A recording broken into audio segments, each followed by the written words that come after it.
that sexual desire has always been the same from day one. From day one till now, from the first day of samsara to now, sexual desire has been the same. If it's not been the same, we will not be taking rebirth. The Tantric deities in Tibetan Buddhism comes from India, and they look very fierce, they look very awkward, they look very exotic. And sometimes they're very colorful, they have long faces, they have fangs, and they're naked, sometimes they're nude, they're consorts. Sometimes they have many heads, sometimes they're very simple, sometimes they're male, they're female. And the reason for that is, when you look inside of us, psychologically, they're all the same. From the side of their mind, they're all exactly the same. But from their side, they're the same. They can change the colors, just like we have 5-6 glasses of glass. We have one is red, one is blue, one is yellow, one is purple. If we take the water, we put it in the blue one, the water looks blue. If we take the water out, we put it in the red one, the water looks red. Similarly, if we put it in the cup, it's the shape of a bottle, it looks like a bottle. If we put it in the cup, that's the shape of a box, it looks like the shape of a box. But inside the water essence is exactly the same. So, when we look at the deities of Tibetan Buddhism, they're actually Buddhas. Well, most of them are Buddhas. And what happens is, they have different colors, they have different shapes, they have different appearances, they have different arms, different heads. But the inside essence is exactly the same. Now, then you ask if they're the same, why do we just have one? Some people go along the world, and they travel along the world, and they're very lazy. They're very lazy, they don't want to learn, they don't want to push themselves, or they're very obscure, or they're very tied down by their karma. And they say, oh, I want to make it simple, I just want to pray to the Buddha. Oh, I want to make it simple, I just want to pray to maybe Amitabha. And I just want to make it, it's not a matter of simplicity. If you say that, I want to make it simple, just pray to Buddha or Shakyamuni or whatever, then you put down Buddha's wisdom. Why? Buddha has emanated in all these forms. Buddha has emanated in so many forms to benefit so many people. So when you say, oh, I'm not interested in that, I'm not interested in that, I just want this, and I want to make it simple, you're putting down the Buddha. Why? It's not the Tibetan lamas that create these deities. It's not the Indian lamas that create these deities. It's the Buddha himself who emanated in these forms. So Buddha will emanate as Amitabha, will emanate as Kuan Yin, will emanate as Mahishni, will emanate as Vajrayogini, will emanate as Tara. Why? The reason they emanate in many colors and many forms, colors has a very powerful psychological effect on our mind. Red color, green color, yellow color. In psychological studies, even in ancient India and currently now, if you change the color of the mood, it changes the mood of the person over time.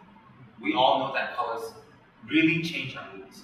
For example, funerals in the West, they wear black, in the East, they wear white.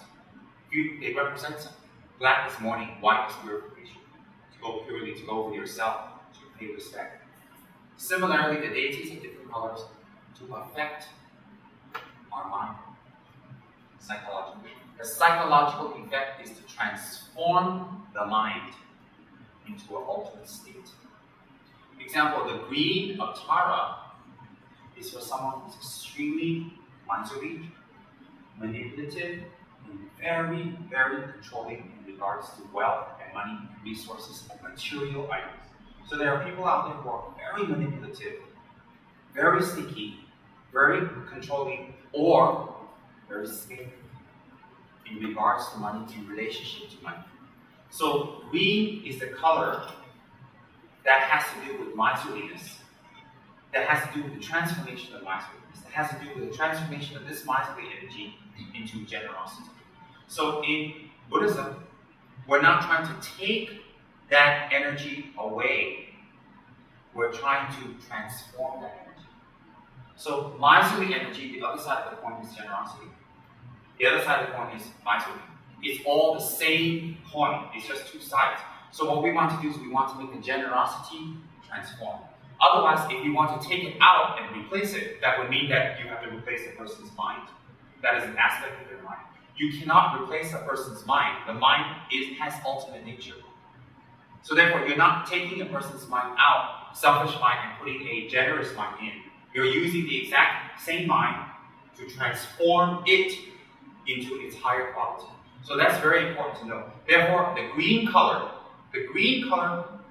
of Tara is a psychological color that when a person meditates on it, focuses on it, it has a psychological effect of transforming the person's incredible miserly energy or energy having to do with attachment to wealth or material objects. Okay, that's very, very powerful. Now, in the case of red,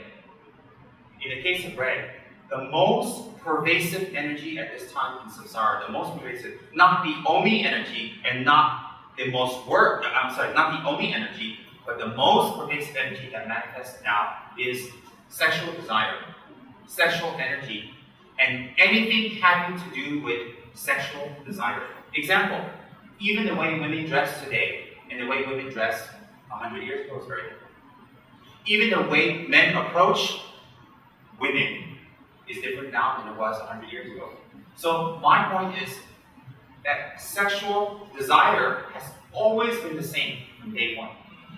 From day one till now, from the first day of samsara to now, sexual desire has been the same. If it's not been the same, we will not be taking rebirth. Why? It is by desire we take rebirth. So to say 500 years ago there was less sexual desire and there is more now, that's wrong. But now the time for manifesting sexual desire is much stronger. So people are more willing to kill for sexual desire. People are more willing to do work for sexual desire. People are more willing to concentrate. If you look at the TV shows, it's always focusing on relationships. The ones that are most popular is about relationships. The breakage, the getting together, getting the new one. Why are soap operas and soap dramas so exciting? They focus on who slept with who's with who separated who doesn't like who's wearing what, who's seducing who's suspected of seducing who. Always is about that. And these shows run for 20, 30 years, non-stop. Even the actors are aged, like General Hospital and all that, Boulder, they're so aged already. But they're still using the same actors with a few new ones to spice it up. Why? What is it about? And what are the commercials run on? Even food products, they use some beautiful model there to insinuate sexual desire to buy the product. A piece of candy and a beautiful person has nothing to do with each other, but they make it in such a way that it taps into your sexual desire. I'm not saying that anyone here has more sexual desire or less sexual desire. No, listen very carefully. Everybody in this room, including me, everybody has the same amount of sexual desire. It's only how we manifest it. In this life, if we're born as a mute, as a retard, we're born retarded and we're not able to move or paraplegic, it doesn't mean we don't have sexual desire. It just means we do something else. Why? We can't manifest it. We can't manifest it. If we're 15 or 14 or 10 or 12 years old, we have a great amount of sexual desire. It just cannot manifest because we're too young. Similarly, if you're elderly. Similarly, if you're in a culture that is more restricted.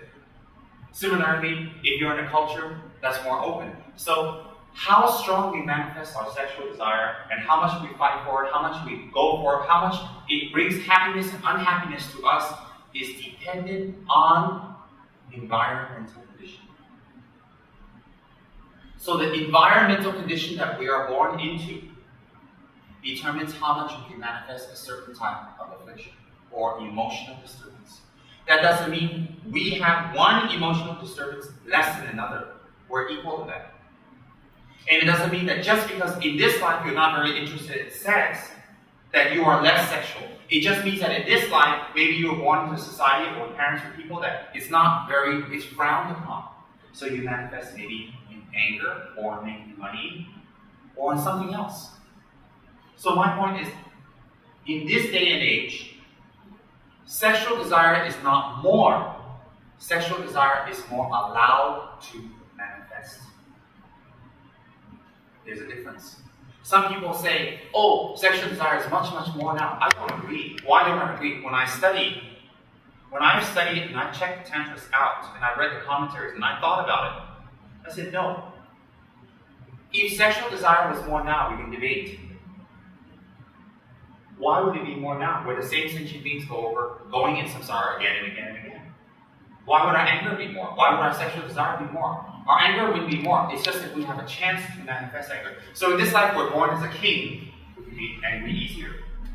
And people would have to take it. But if we're born as a sweeper in a shopping mall, we won't have a chance to express our anger. We would just say, shut up. So every life is very, very different, how we manifest. Similarly, today's world, the manifestation of anger, the manifestation of desire, there's a more support system for that.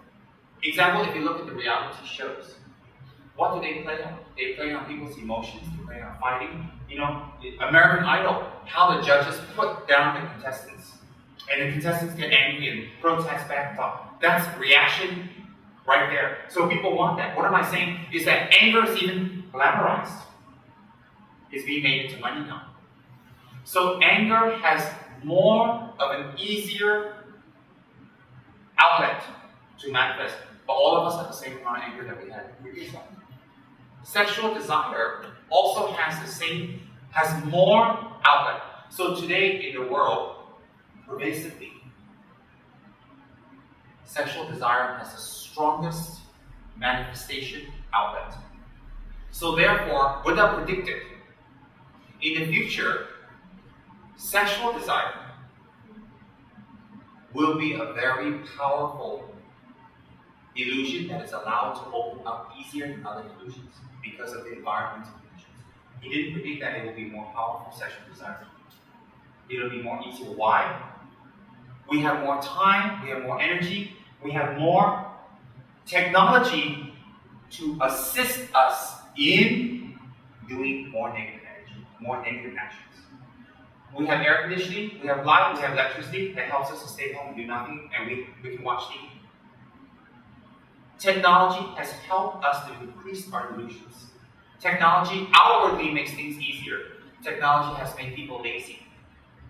Technology has made people manifest their desires and their difficulties more easier. So therefore, to counter this, then Lord Buddha has manifested as Vajrayogini.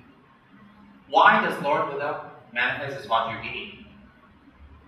Directly, the incarnation is Hiruka. Directly it's Hiruka. Hiruka's practice is very complicated and very long, and very, very, very time consuming. For people of the past where there's not a lot of technology, there's not a lot of things to do. Once you go home from the fields, once you get into your room, there's nothing to do but study or meditate or do nothing or sleep. How much can a person sleep? Even more condensed is Vajrayogini. Even more condensed.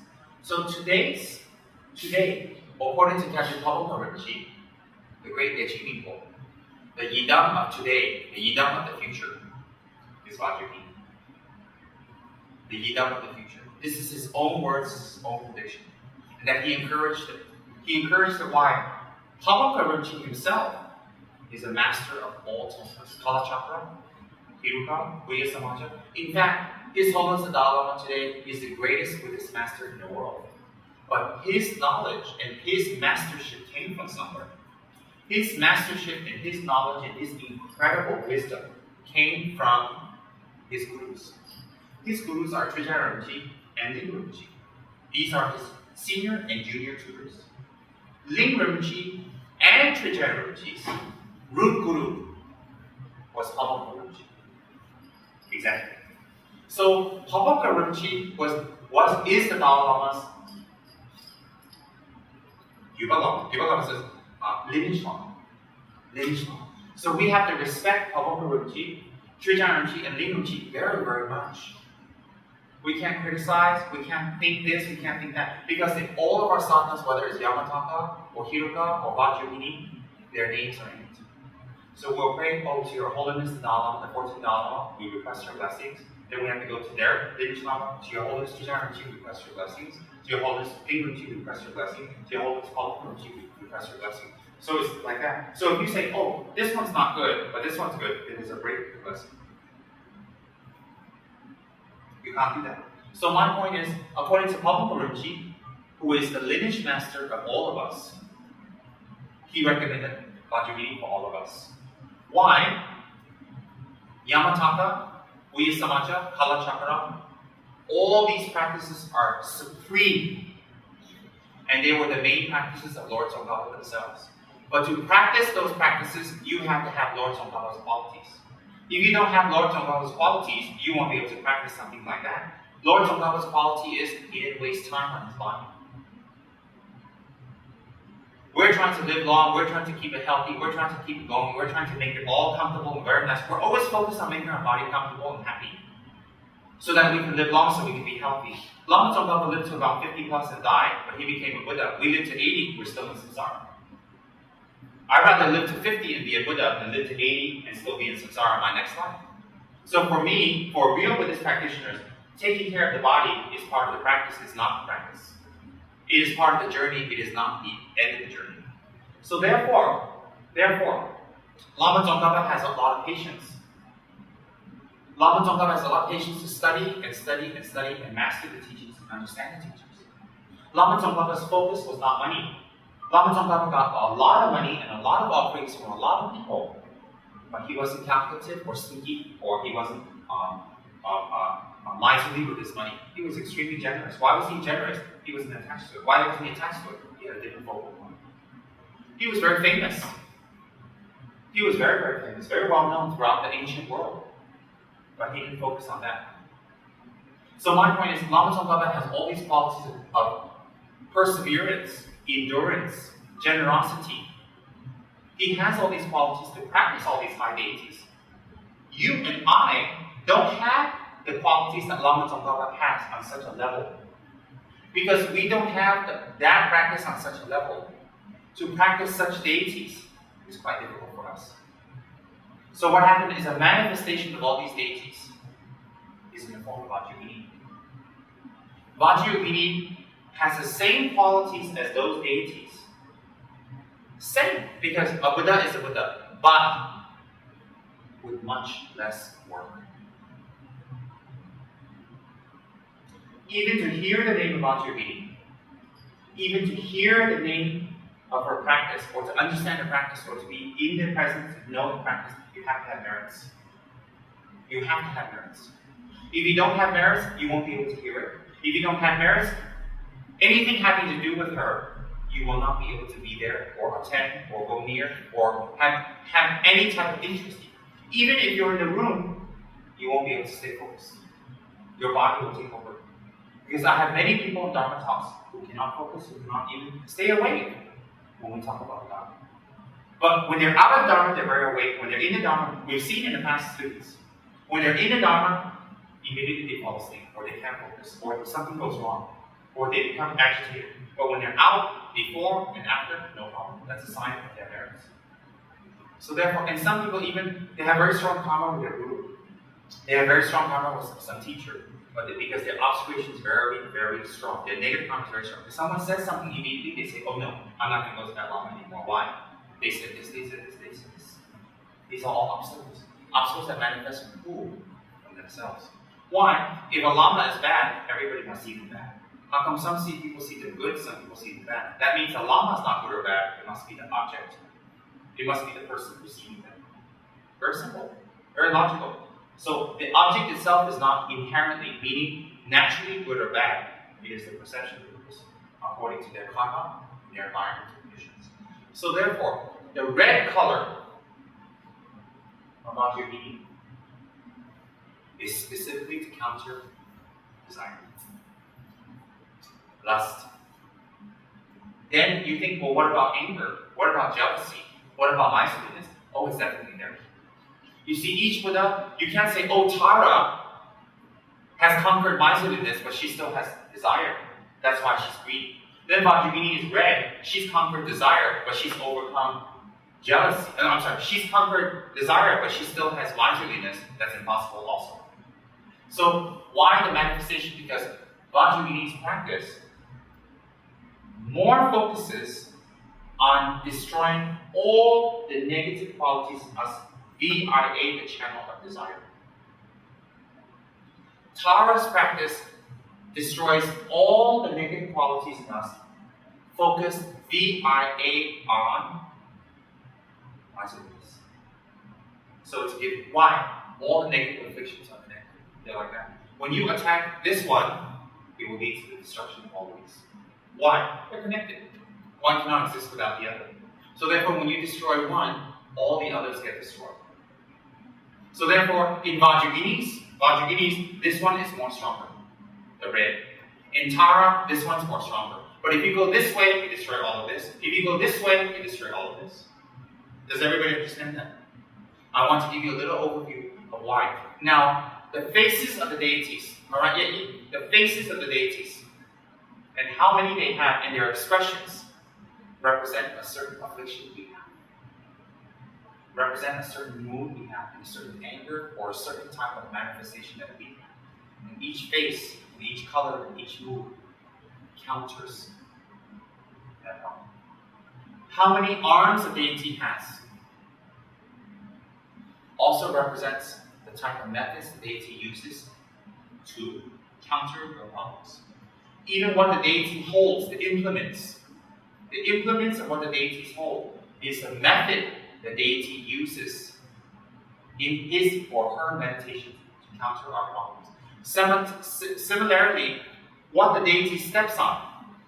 Sometimes you see other deities, sometimes you see animals, sometimes you see gods, sometimes you see demons. What they step on is not what they actually are stepping on. What the deities are stepping on are the type of afflictions and difficulties and problems and obstacles from your karma that this deity will be very effective on stepping on. So what they step on is a clear visual manifestation of your personal obstacles and attachments, and they're very good. Okay? So, the deity's color and face and hands and arms and implements and their legs are a roadmap to enlightenment. And the roadmap tells you what method the deity will use for you to become enlightened. What method? Does everybody understand that? Any questions on that? Hence, because each of our minds are very different, and the way we do things are very different, and the way we manifest our anger, desire, and attachments are very different, the deities have different countermeasures. So over time, the deities remanifest, the Buddhas remanifest different forms, different sadhanas, different colors, different hands, different positions to counter the problem most prevalent. So today's problem is very prevalent, is desire. So the one that counters that very much is Vajrayogini. Hence, for our center, in accordance with my group, Kenso Lobsang Tantra, my group in New Jersey, I follow his example. This is my first group when I was very young. I chose Vajrayogini for the center. Vajrayogini is not necessarily my main practice, but I chose it for the center. Why? Because today's time, that is most prevalent. Most prevalent. Right? So, when you look at the different deities, you should think which one is more powerful, which one's more effective, which one's more better. Why? That would deduce that one Buddha is more better than the other. That's impossible. But you should think which one is more appropriate for me at this time. That one's a better way of looking at it. Alright? So they have different colors and different faces and different arms and different implements. Why? Because they counter certain psychological problems and attachments and difficulties at different periods and different times. So Vajrayogini's form like this, as Vajrayogini was very effective maybe 200-300 years ago, it's still, if you put her on the altar in that form of worship, it's the same as a Buddha. But now her form is in the form of Narupasakini or Narapachu, which manifested recently, inverted commas recently, which is much more effective for people today. Why? She definitely counters anger. Her face is slightly angry like this. Her face is slightly angry with a smile, representing she will counter your anger. Her face is slightly blissful like this. Her face is two moods, wrath and bliss. Kiruka has 4 moods like this. What does it represent? She will counter your desire. Why? Her face is sexual bliss. Her face is sexual bliss. Why? That's what we're after. We're after sexual bliss. So when her face has sexual bliss, it doesn't mean she's in sexual bliss. It doesn't mean that. It means that that's what we want. So therefore, if we do her practice, she will counter the negative qualities that bring you to that negative state. Contaminated bliss. Contaminated, that's the key word. Okay? And her body is red. Her body is red to represent countering our most powerful desire, which is, I want. She counters that. Red is desire. I want. The way she stands, like so. The way she stands is a roadmap also. This one represents, she will focus on wisdom, on the wisdom teachings. Mother Tantra, female Tantra, night, yang. Yang is female, right? Yin. Is it yin or yang? Yin. More female. She has male or yang. It's in this way. It's straightforward representing, yes, she practices that, but her focus is this one. Her body is a roadmap. And she's completely naked. Why is she completely naked? Which one of us would run around naked? Which one of us would want to see another person naked? I rest my case. The point of that is she's naked. Why? It's not that her body is beautiful and therefore she's not ashamed. Naked and covering has something to do with the ego. I don't want to look bad. I don't want to appear bad. I don't want to shame myself. I don't want to shame myself. So her being naked means she has no ego. So it's a direct teaching. So how do we manifest no ego? We run around naked? No. The Buddhas show that as a symbology of what they can help us achieve. It's not a message to you to run around naked. It's not a message to you that naked is good. Why? Even if you have no ego and you go to Alaska and you're naked, you can die with no ego. What's the point? You go to Siberia with no clothes on. Oh, I have no ego, so I take off my clothes. Ridiculous. So the Buddhas are not telling you to run around with no clothes.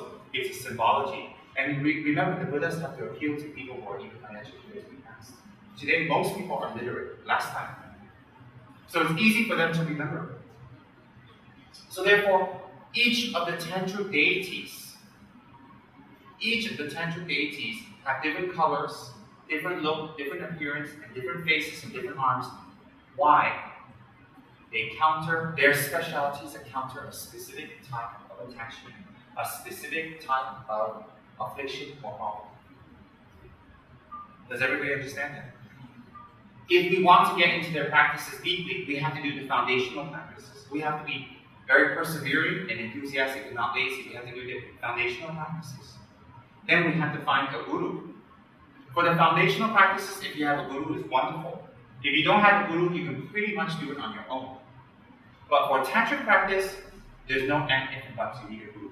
So what happens is, people say, well, I don't need a guru, I'm doing foundational practice. Yes, but you need to cultivate one so that you can get Tantric practice.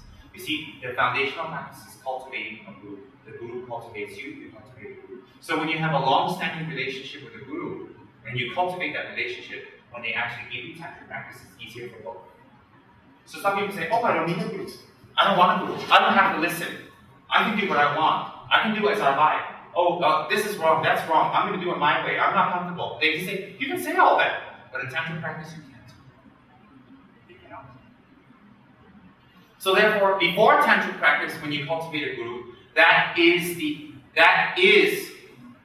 framework you have to go on. That is the thinking that you go on, is that you start cultivating, letting go of your ego, me, cultivating egolessness.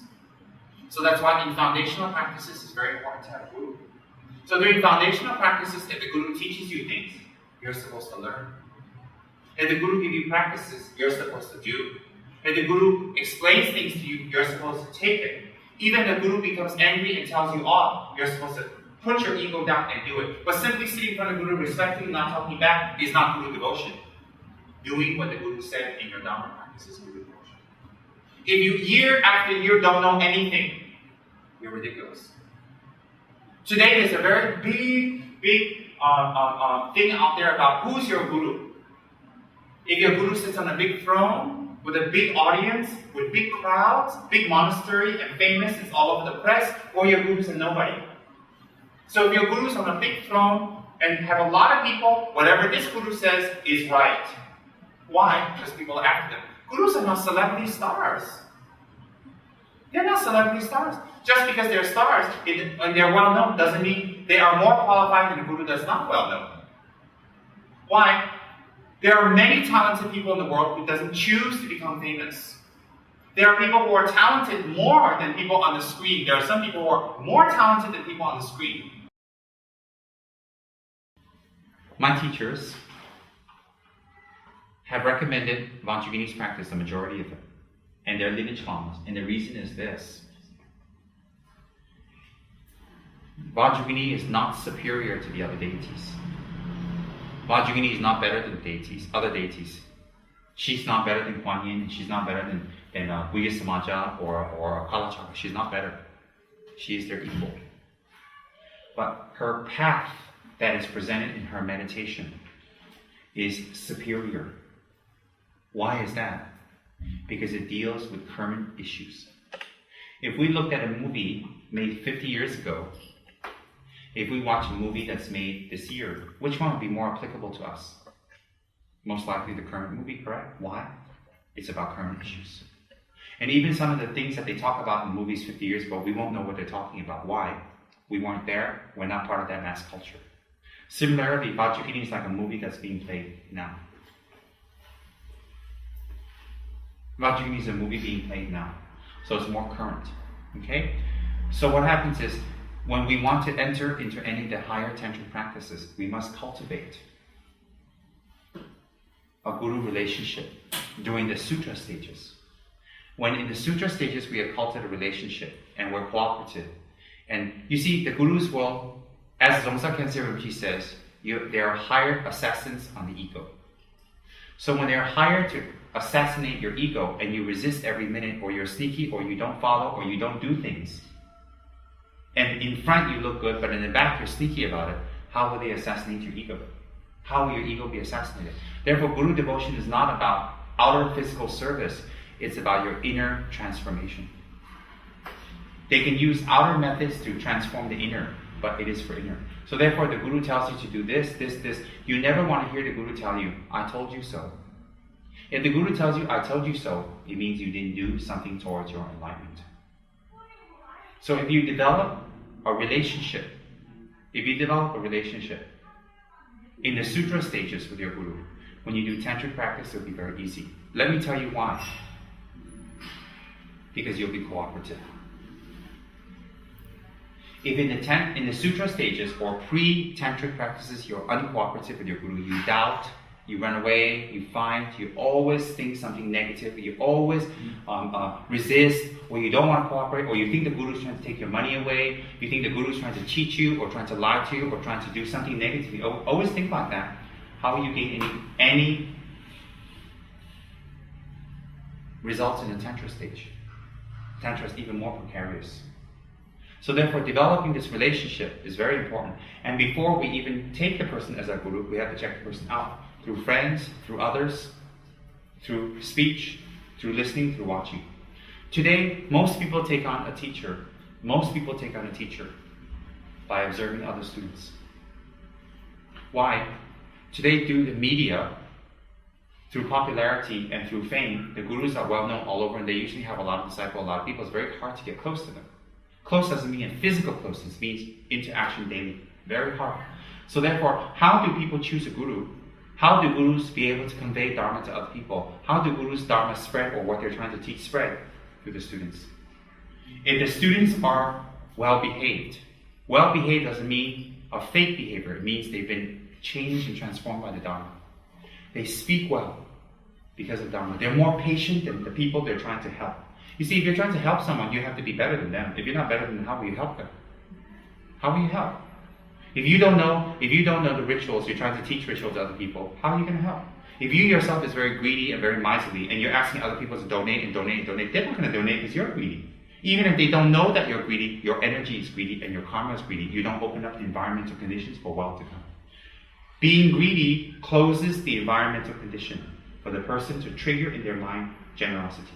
Everybody has generous and greedy characteristics in their karma. But which one opens depends on the person.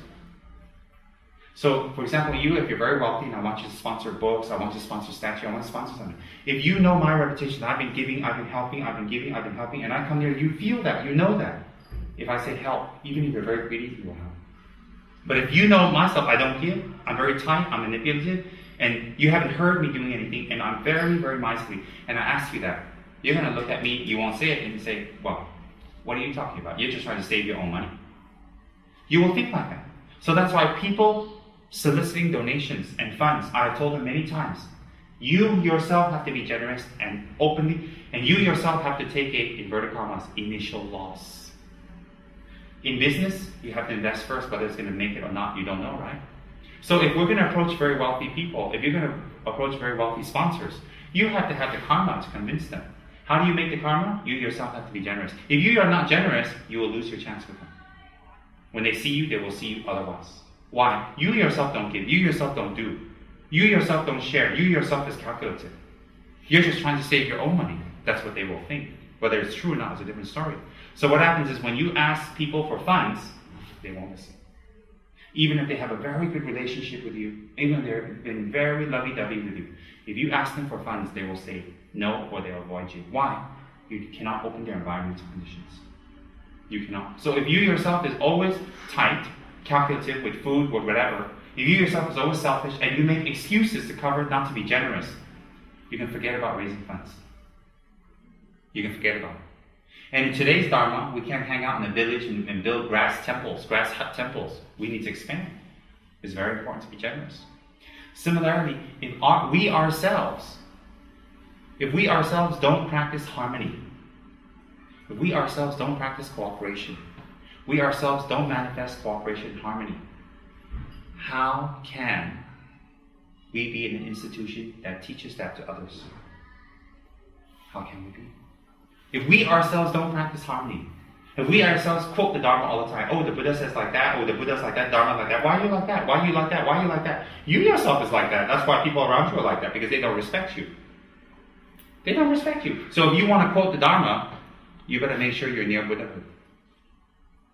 If you're just like me and you, we'll have to be very careful in quoting the Dharma. Why? You become a fanatic. A fanatic is someone that doesn't practice, they just talk. So if you want to quote Dharma, you have to be double better the person you're quoting Dharma to. Double better. If you're not double better the person, then it's very difficult for you to quote the Dharma. And some more, you will chase people away. Because people look at you and say, but you know the Dharma so well, you've been in Dharma so long, why like that? Immediately, that's the most famous question in Malaysia. Why like that? Why like that? Then what do you do? Like an ostrich hides your head under the ground? So therefore, if we want to practice the Dharma, if we want to spread the Dharma, if we want to bring Dharma to others, if we want to, we have to have the energy to influence others. That energy can only come by daily practice. That daily practice can only come by contemplating on the importance of Dharma.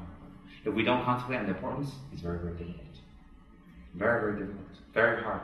So therefore, all the Buddhas, in all the Tantras, in all the teachings, talk about mind transformation. In Sutra, it's more subtle. In Tantra, it's more overt. The manifestation of the teaching, I'm not talking about the teaching. Teaching on both sides is the same. The manifestation of the teaching is different. So therefore, Tantric deities,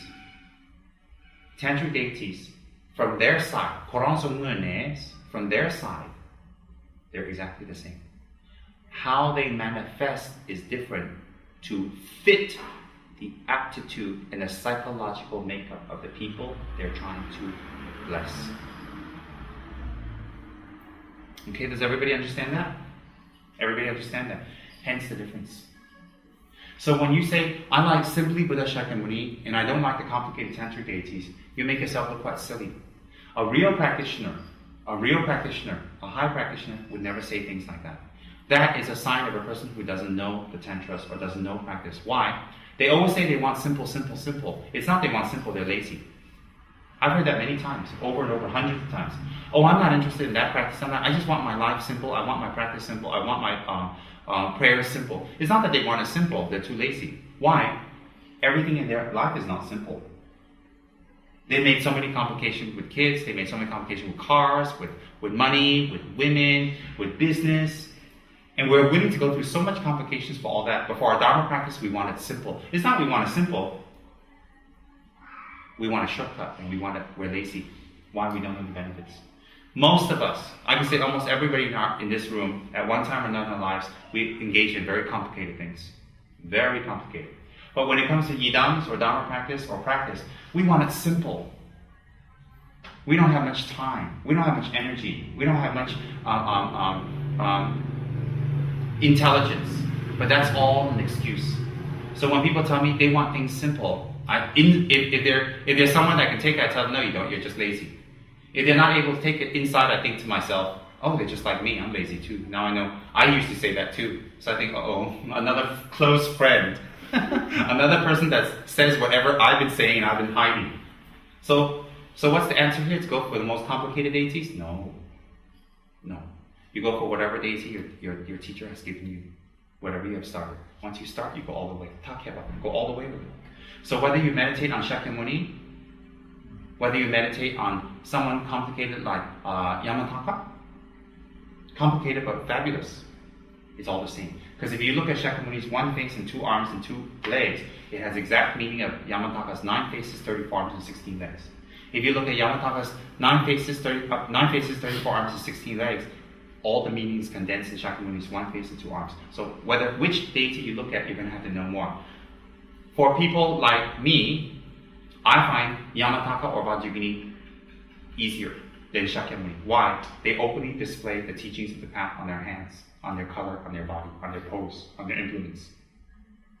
Openly. It's like Vajrayogini and Yamataka, it's like they're holding a signboard. This way to enlightenment. Why? Whatever they're holding, whatever their color, whatever their implements, point clearly to different facets of enlightenment. Whereas Shakyamuni, he's not holding any hand signs. You have to memorize it. Why do you have to memorize it? He looks just like us. Do you understand that, Paris? He looks like... Actually, so Tantric deities are a little more exciting in a way of they have more road signs than enlightenment. Does that make sense? So people say, oh, it's so complicated, it's so colorful, there's so many faces, they're so fierce. They're so kind. They're so kind. Yamataka is very kind to show himself with a buffalo head and chance the chance that you might run away from fear. Buddha Shakyamuni didn't take as many chances as Yamataka. He looks nice, he just attracts you. But Yamataka is quite brave. And Vajrayogini is even more braver. Where in the world would a naked, beautiful lady run around and command respect? Certainly not. Imagine you brought a beautiful lady home naked and introduced to your mother. She said, no, you better find somebody else. Imagine that. Imagine in China a beautiful naked lady walks around. Or imagine in Iraq a beautiful naked lady walks around. Cannot. So what's my point? My point is Vajrayogini is even more daring than Shakyamuni. I say that in respect. Why? She shows you the path openly. So Tantric deities are very interesting because they show us the path to enlightenment with their body color, with their face, with their stance, with their facial expression, with their eyes, with the number of hands, with their implements, what they're stepping on, and their pose. Even the mudra of their hand. Does everybody understand that? Okay, I want you guys to remember that. I want you guys to please think about that. So that when other people talk to you about that, you're able to explain. And some of us here really, really want to make the Dharma spread. Some of us here really, really love the Dharma, and some of us really want to collect merit. We know the meaning of Dharma, so we go work in the outlets. Some of us here. Some of us have to be pushed and reminded to work in the outlets. But when we work in the outlets, it's a wonderful opportunity for us to spread the Dharma because that's when we're tested on what we know. You say, but I don't know much. Exactly. A test doesn't mean what you know. It's also a test on what you don't know and what you need to find out. So people think, oh, I don't know a lot. I work in the Dharma store. That's exactly why you should work in the Dharma store, because you don't know a lot. Oh, I know a lot. All right, work in the Dharma store. Either way, you should. Why? A test is not a test of what you know. It's also a test of what you don't know. There are some people with very big egos.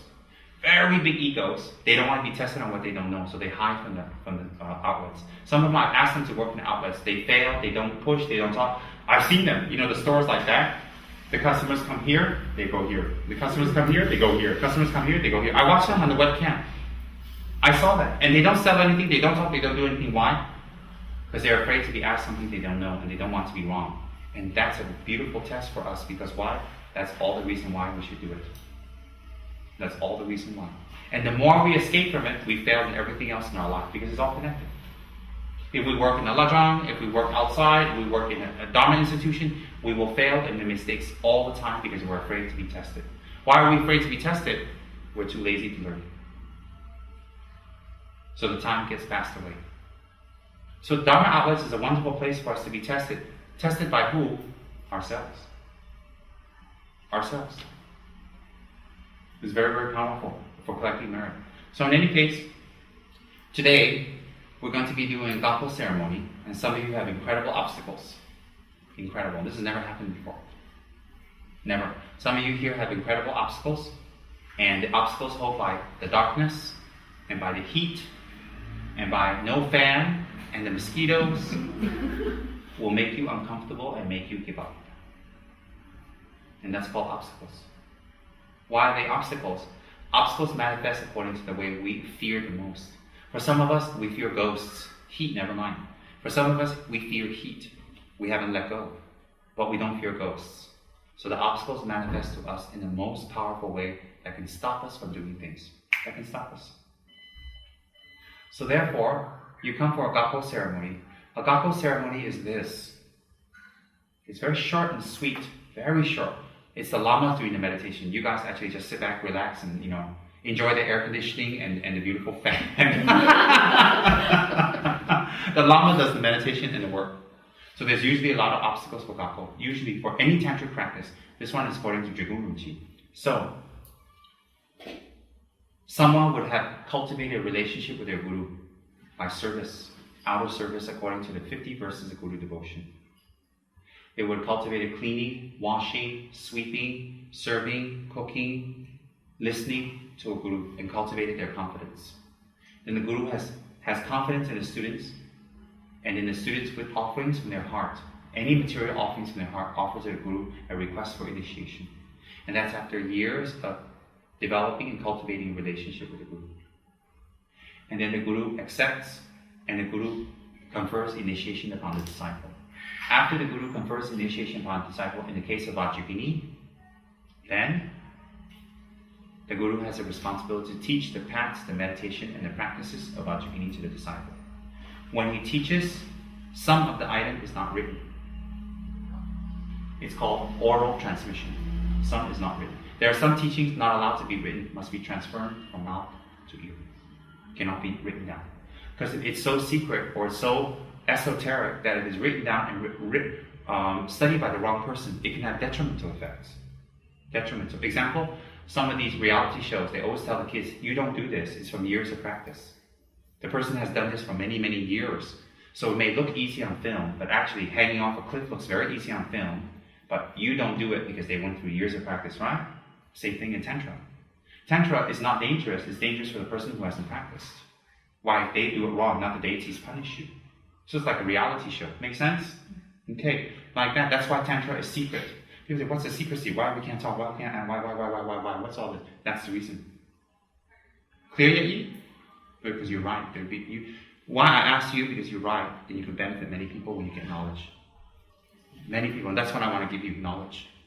So, after you receive initiation, you have to take on vows. Vows that constrict and restrict you from doing things that increase your ego. And then you have a set of prayers and meditations and invocations and offerings. Offerings are very important. Offerings are very important because they help you to collect a vast amount of merit in a short amount of time. So the offerings being set correctly, according to Tantra of that deity, each offering has a psychological imprint on your mind to transform some aspect of your mind. Some aspect. Example, this one transforms your attachment to smells and pleasant smells. This one transforms your view and your perception of what you see. So some people always see negative things. They always see negative things in other things, and they always pick out negative things.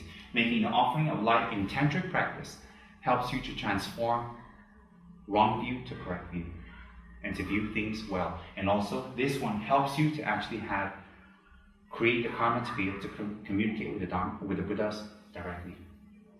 So making offerings is very important, and beautiful cups of the highest quality, most expensive quality, and items of the most beautiful quality, and it's clean and it's set out correctly and perfectly, is an offering to the Buddhas to invoke upon them to receive transformation of your 5 senses.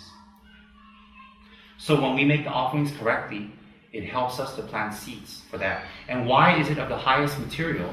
It's of the highest material in order to collect more merit to be able to do more without obstacles.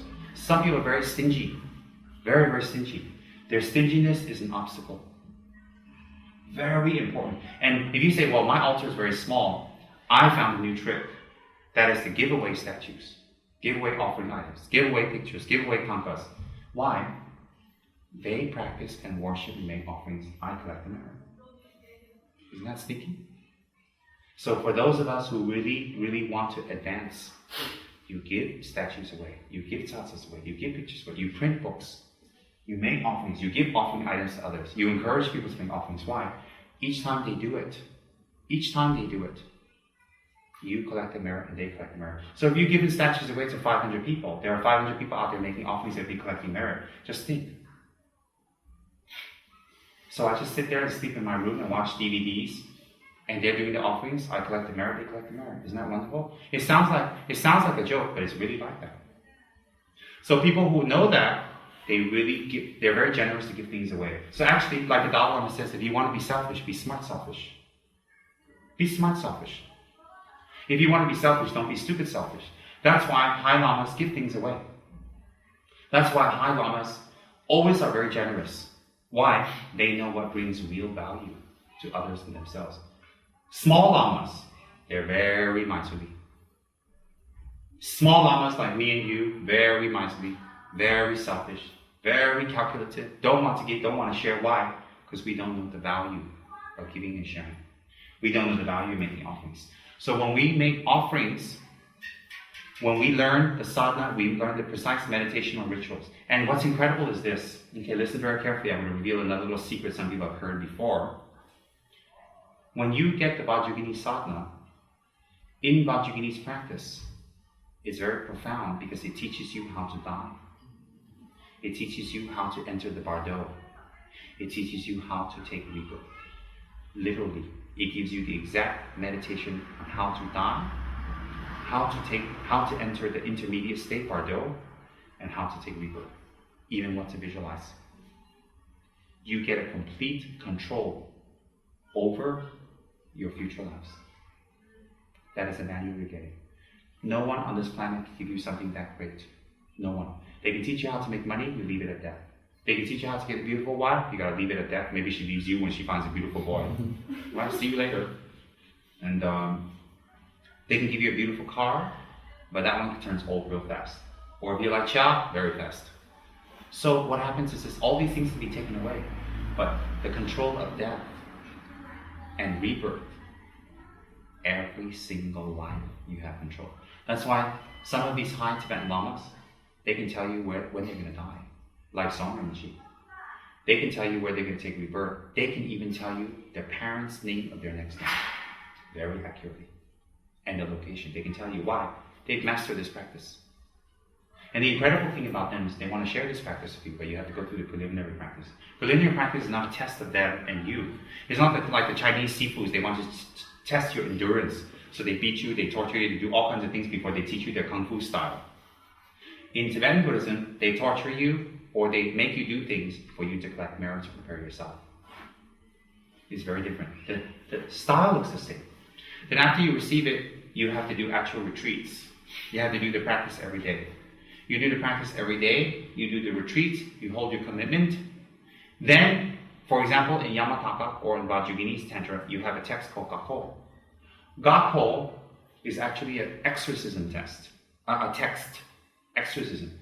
It is to exorcise spirits It is to expel spirits. It is to bless spirits. It is to talk to spirits and tell them don't harm. They're collecting negative karma. It is also to stop sudden death. It is also to stop sudden afflictions. It is also to stop negative thought or disturbances for the night when we're trying to sleep. So people who have insomnia that is spirit-induced, this text is very powerful to stop them. But to do this text, you have to have the practice and the vows. To do that, you have to also receive the initiation. To have that, you have to have a guru. So you don't just simply take the text, start reading, it will be not as effective. Not as effective. So there's a lot of things. So when a Lama does something for you, you have to understand that Lama has done a lot of things to be able to do that for you. Quite a lot of things. It's not so simple. So therefore we always say how kind a Lama is. I'm not trying to indirectly refer to myself. I'm telling you actually what it is. How kind a Lama is. How kind a Lama is even to call me and do Gakpo ritual for me. How kind. Because how many years of preparation he had to give and sacrifice to be able to do that for me. How kind a Lama is. In that way we gain faith and confidence again. So therefore, gain confidence and faith in what? In the Lama, maybe. More in compassion. That there is compassion. There are people who do things for us out of compassion. Then, the Gakpo ritual is very excellent for stopping spirits that are related to meridian points of the earth. There are meridian points in the earth. And on those meridian points around the world, people have built Stonehenge. People have built places like the pyramids. So those are meridian points where people are, and there are some meridian points in the world where actually if you go there, you put rocks there, it levitates. Because the magnetic point there is not something magical and mystical. You know, right? So what happens is there's meridian points in the earth, and through those meridian points there are deities that travel, negative deities or just earth deities. And sometimes when we step on them, that point, and they're passing through, we can get epileptic fits. Okay, there are many, many types of disturbances and problems, many types. So Gakpo stops that. So once we do Gakpo, why doesn't the problem stay away? Very simple, let me give you an analogy. When you go to the gym, you work out for a few weeks, then you go on vacation, you stop, and then you pig out. What happens to your body? It goes back to the way it was before the gym, right? So all that effort's wasted. So on that principle, kind of like Gakpo. So even when you do Gakpo, you get temporary relief. But that temporary relief is temporary because it comes from an outer source, your Lama or his practice, not your practice. If the Lama does Gakpo to you, that means his practice is effective. If the Lama does Gakpo to you, and you receive the results, it means that his practice is effective. He is doing his practice. But if you yourself are not doing it, the problems will come back again and again and again. Why is that? Because the problem is not from the Lama, it's from you. So similarly, if you go to a doctor for an ailment or a problem, right? If you go to a doctor, your problem will go away as long as you follow the treatment. If you don't follow the treatment, you go off, you have to go back to the doctor again. Then you have to go back again. Similarly, you're always dependent on the doctor. So when you go for a Lama for Gakpo, and the Gakpo is effective, and it's help, it's proof to you that the Lama is doing his practice. The Lama is doing his commitments or her commitments. And it's proof to you that you're not doing yours. You're not doing yours, and you don't have any powers, you don't know anything, you can't do it. Why? If you can, you don't need it. So that one should be an experience we meditate and say, oh. Instead of being embarrassed and lose face, we should turn around and say, oh, I will do more practice. It's a teaching for me. Oh, wonderful, thank you. It's a self-teaching. And we thank ourselves for having the karma to receive it.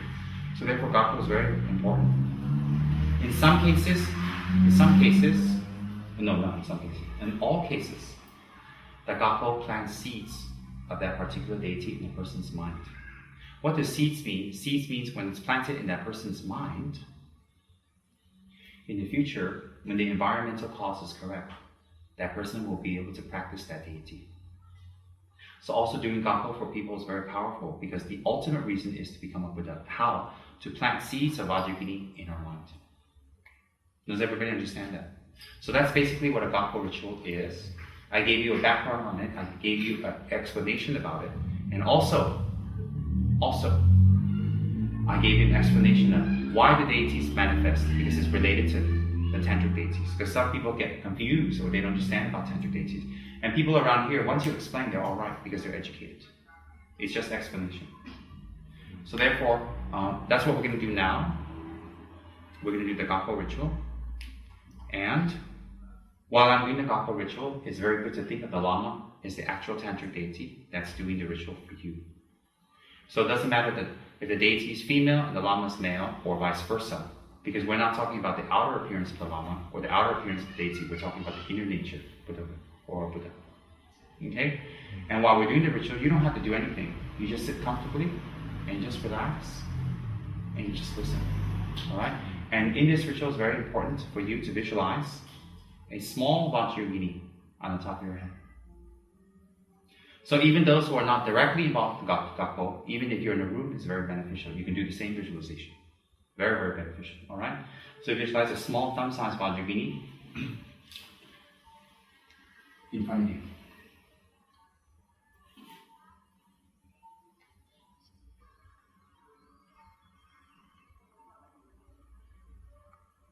Okay, on top of your head. Like a very powerful security guard. Very powerful. Nobody can get you. In the world, we run around with security guards, but they can still shoot us. Look at some of the presidents. But Vajrayogini is even better. We have men in black. Vajrayogini is a woman in red. So that's even better, more powerful. So we can visualize her on top of our heads. Very carefully, alright? Okay.